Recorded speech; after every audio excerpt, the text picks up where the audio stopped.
What's up, guys? Welcome to Blades and Fades. I'm Sean, and today I'm going to show you how to get a perfect buttery smooth drop shut action from your Spyderco knives.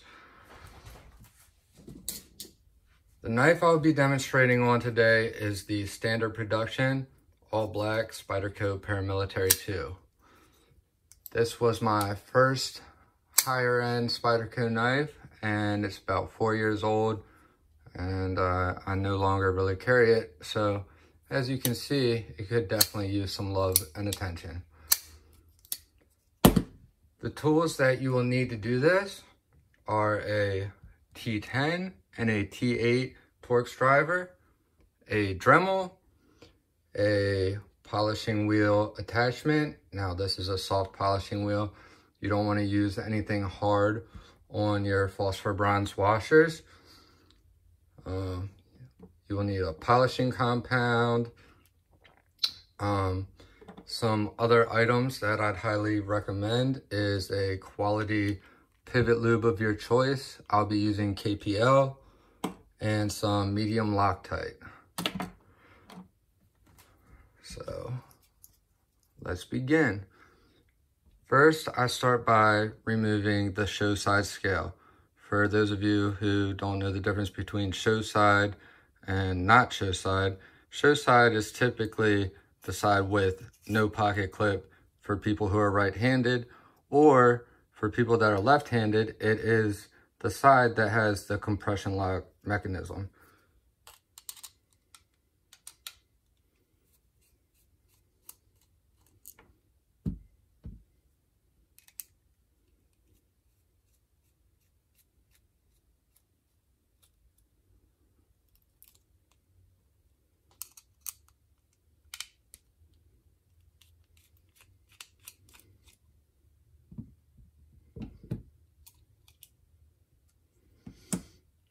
It's easy enough. Now that you have that off, you have your one pivot washer here. Now to get the other pivot washer free, you need to remove the pivot screw on the opposite side. Now, because I have a rubber mat right here, which has grooves in it, I can just let everything drop right here and it's not going to roll away. So if you don't have something like this, make sure you are taking this apart over a magnetics part tray or something of that sort so you're not losing your pieces.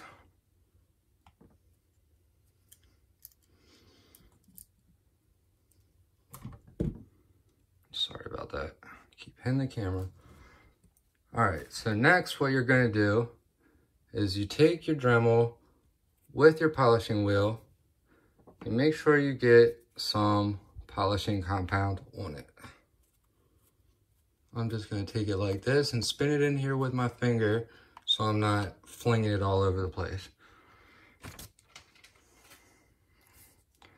Now, I'm sure there's many ways to do this. I don't think there is one specific way that's correct and one that's incorrect, but I'm going to be demonstrating the way that I've found to be most successful when it comes to getting these polished, and it's also probably the quickest. So you want to turn this on to a medium or a medium-low speed, and you make sure you get a good pinch on it. I'm keeping this wheel moving. Being that it's a soft polishing wheel, it's okay if you let it sit in one spot, but for the sake of time and wanting to get a nice, even, smooth polished finish, this is just how I do it and what I found works for me.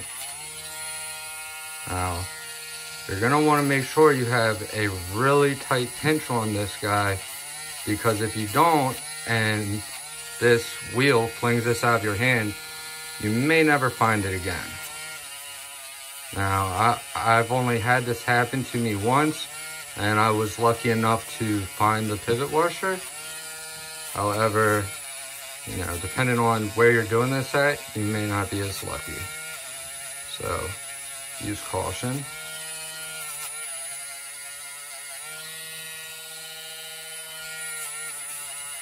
So I'm just working my way around. Every couple seconds or so, I'll shift it around in my fingers. So I'm making sure I'm getting all the way around this washer.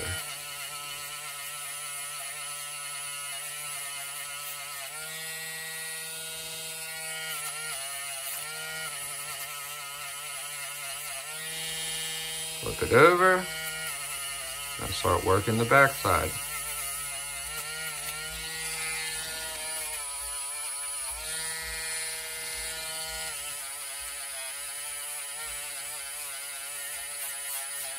You can also do top and bottom at the same time. Going like this, save yourself a little bit of time that you don't have to be shifting because you're covering more area of the pivot. But technically, you really only need one side to be super polished, and that's the side that's going to be sitting against your blade. However, I always take the time to polish both sides, just, you know, to be certain that I'm gonna get the absolute best action possible. And another method is I can take it and just sit it right on the top of this wheel right here. So now the buffer is basically putting down a different directional pattern, or a non-directional pattern, on the pivot washer, and it's going to help refine any uneven polishing spots from the previous method.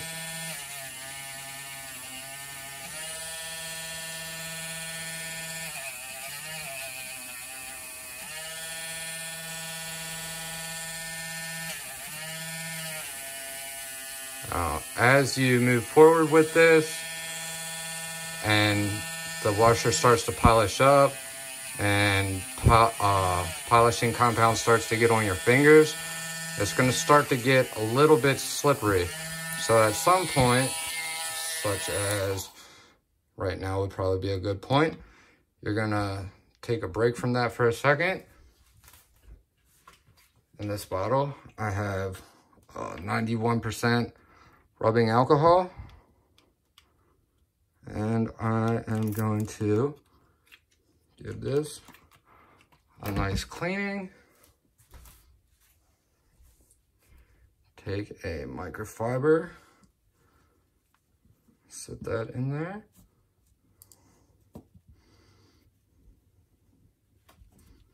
I'll move some of this stuff out of my way here. Sorry about that.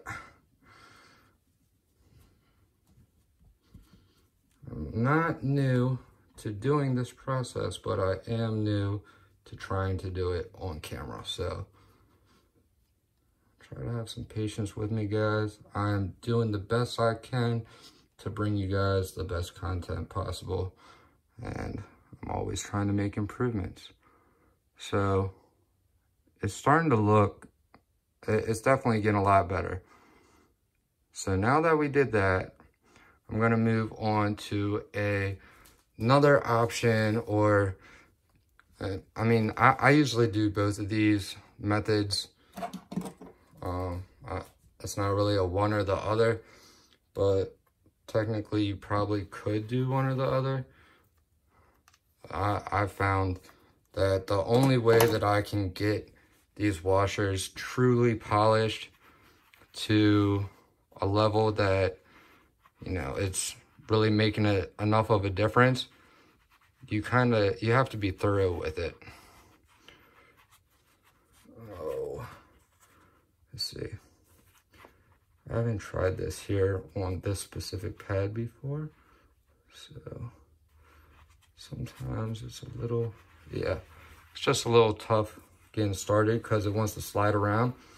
But once you can get your finger on there, let's see, clean my finger off. Just gonna go in, circles and, you know, change directions. Let me clean this off a little bit. Trying to get a little bit better of a surface to grip onto. All right, there we go. I have Flitz polishing compound on this, and this is just, you know, like a cloth over a sponge. Normally I would do this on a microfiber of some sort, but I figured I'd give this a try. You see how that's turning black? That means that this is working. It will turn black as it polishes the bronze. That's a sure sign way to tell that you are making progress. And this does feel to be softer than the first polishing wheel. So theoretically, this should be helping in the progression of the polishing process.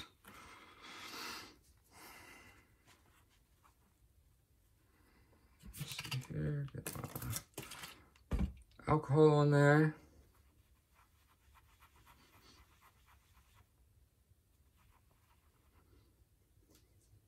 And let's see, I don't know how well this is picking it up.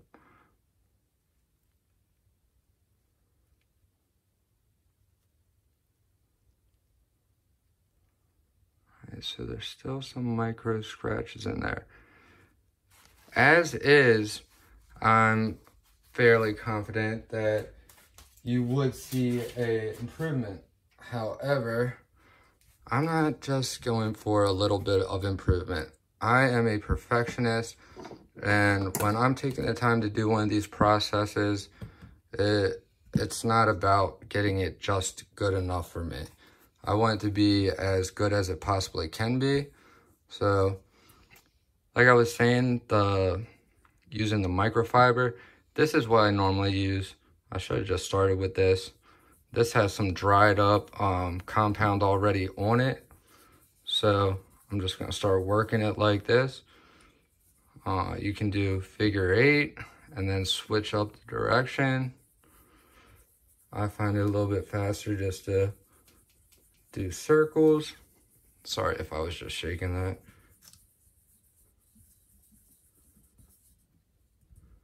Flip it over.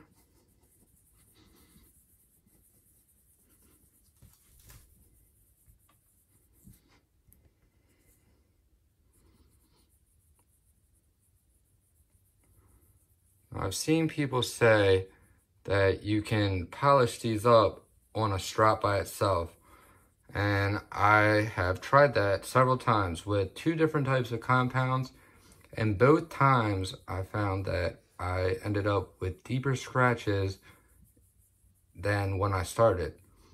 And when you're polishing one of these, you're trying to work out all these little micro scratches and imperfections and trying to get the finest, smoothest surface that you possibly can.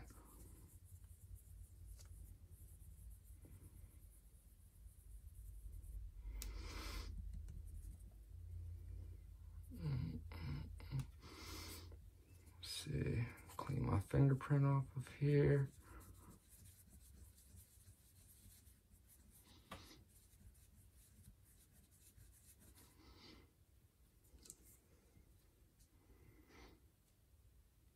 See what we're working with.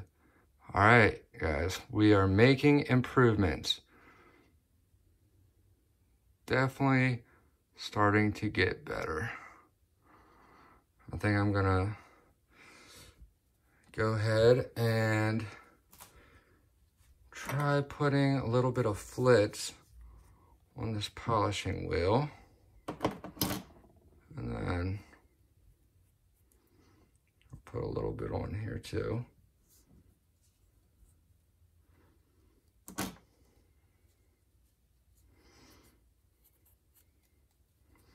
Start this bad boy up.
Fingers off, clean this off. Now, take it straight to here.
Sorry.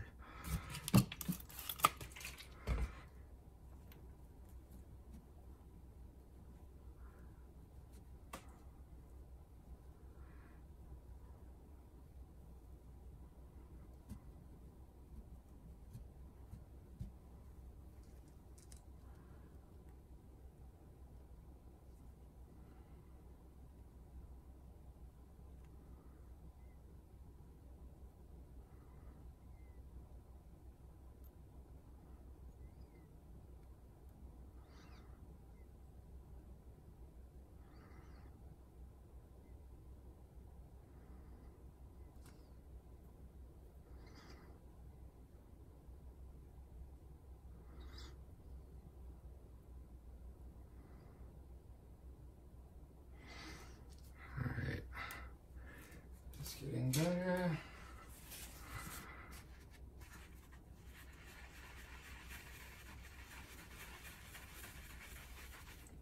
Now, depending on the shape of your washer when you first start, sometimes this is a quick and easy process. Sometimes it takes a little bit longer. And it also depends how thorough you want to be. Me, I like being very thorough. So I tend to take my time and do things like this when I have plenty of time.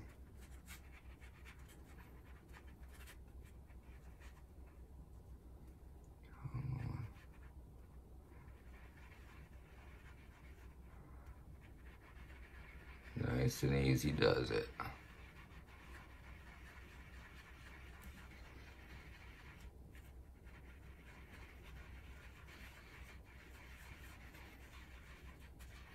Flip it.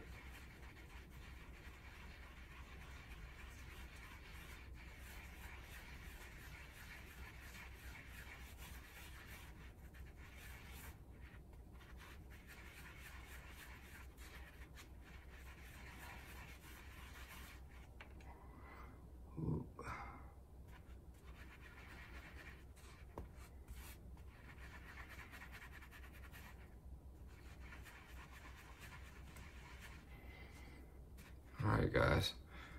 I think we're gonna call this good.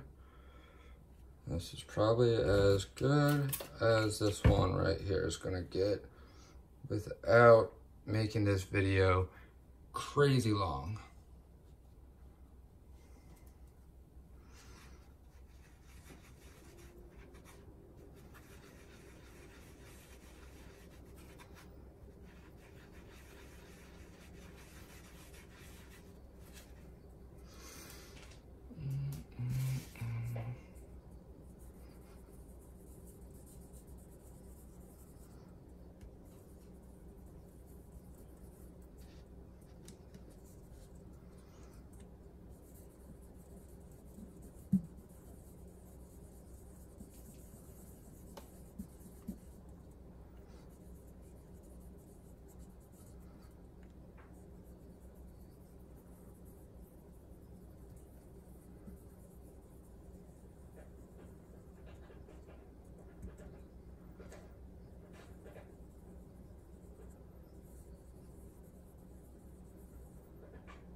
Oh.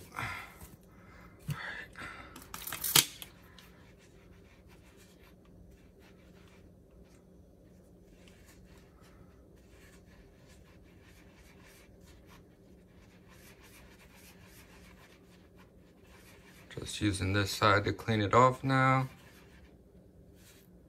And it's a little bit wet, but we're gonna call that done. Now, I'm probably gonna fast forward this for you guys or try to speed this up somehow so you guys aren't sitting here forever, because you don't need to watch me continuously do this entire thing where you don't, oh, got it. Like I said, I'll make sure you have a good grip on that.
And that is why you want to keep a good firm grip on it, and you don't want to rush this. Okay.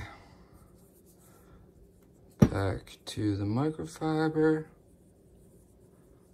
Small circles. Light pressure.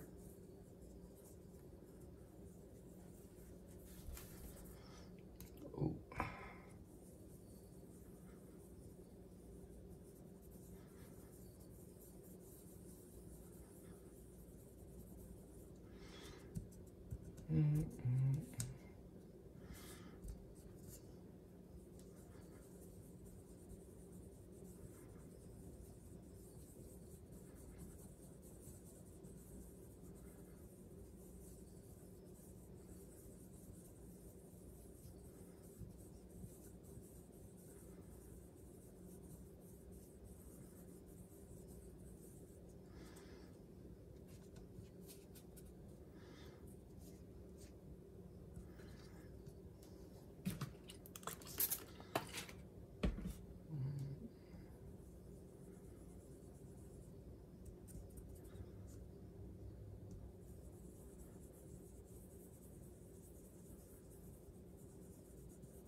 Spray that bad boy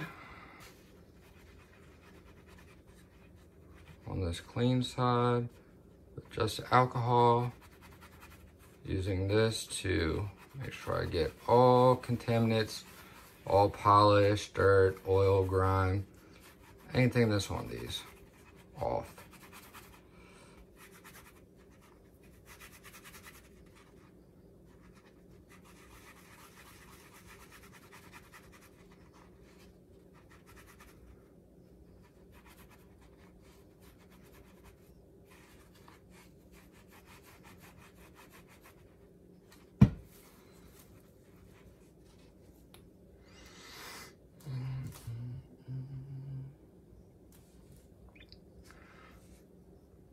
Alright guys, we are polished up and ready to reinstall these on the knife.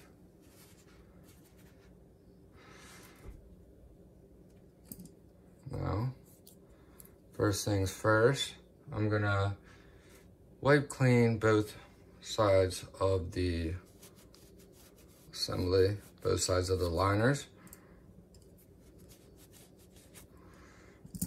Alright, gonna start assembly with the clip side.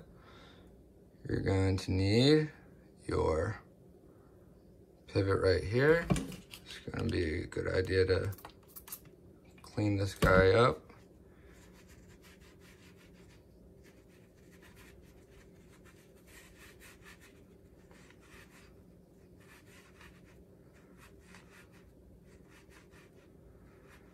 Next thing I'm gonna do, take my knife pivot lube, and I'm going to put just a drop on each of these parts.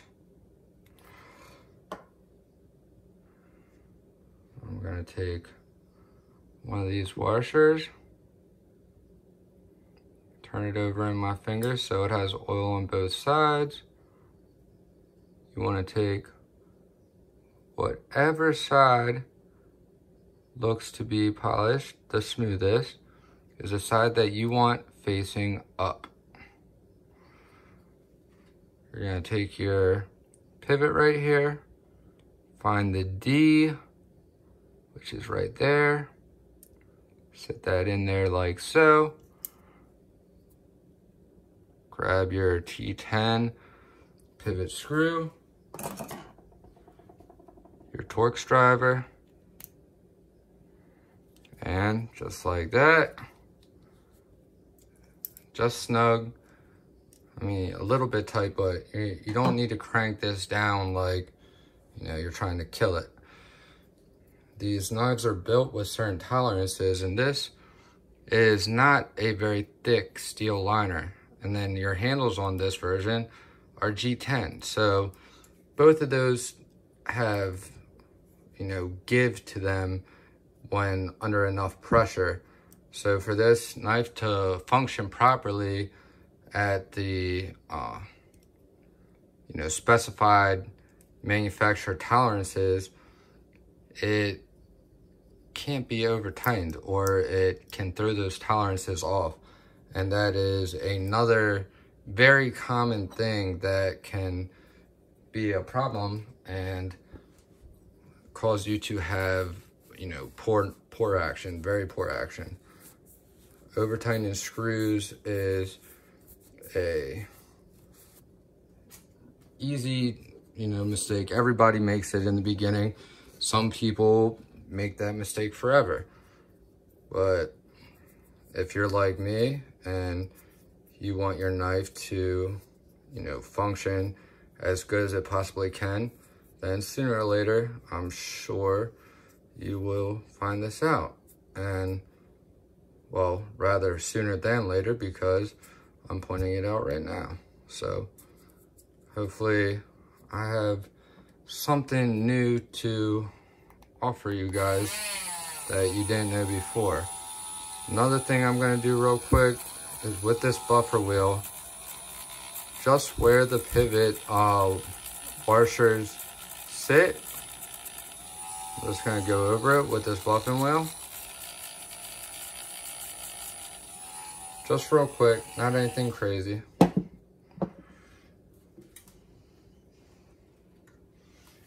Then I'm going to take this right here, which I had the flits on.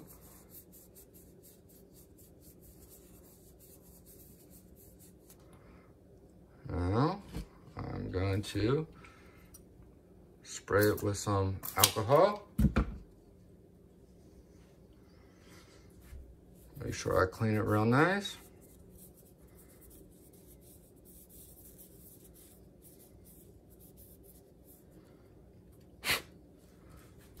And this is gonna go on like so.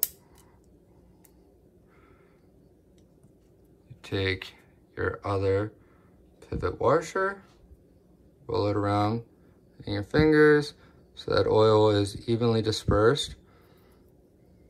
Decide which side is polished finer, and the side that is polished the best you want to place down this time. So it's going to be facing the surface of the blade.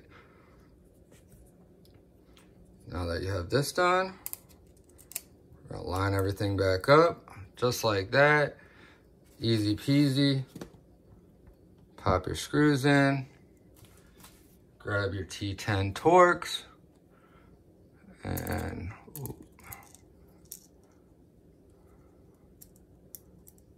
try to do this with a camera in front of my face. All right, remember, just snug. No need to crank it down. And have your T8.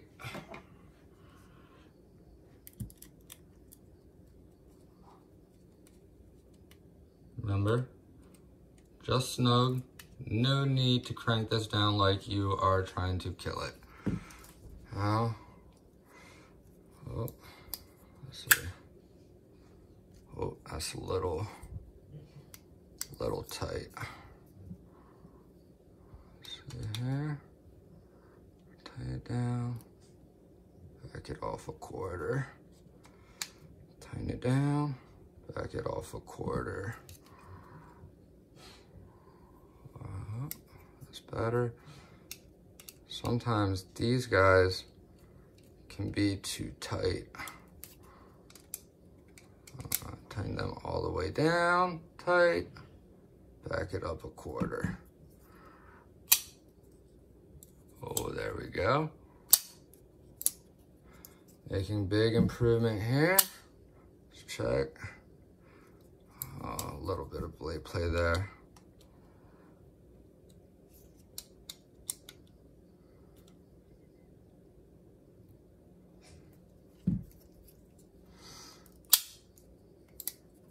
Oh, there we go.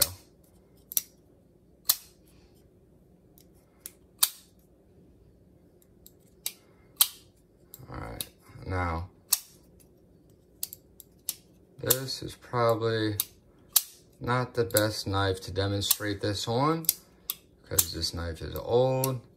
These washers were pretty damn bad, but as you can see, we definitely got an improvement for sure without any blade play. So this is tight. Oh yeah.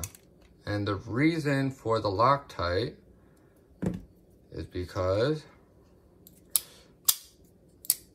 you're not going to be cranking these down as tight as you possibly can like you may have in the past. That can cause you to have poor action. So, get in there. That wasn't too bad.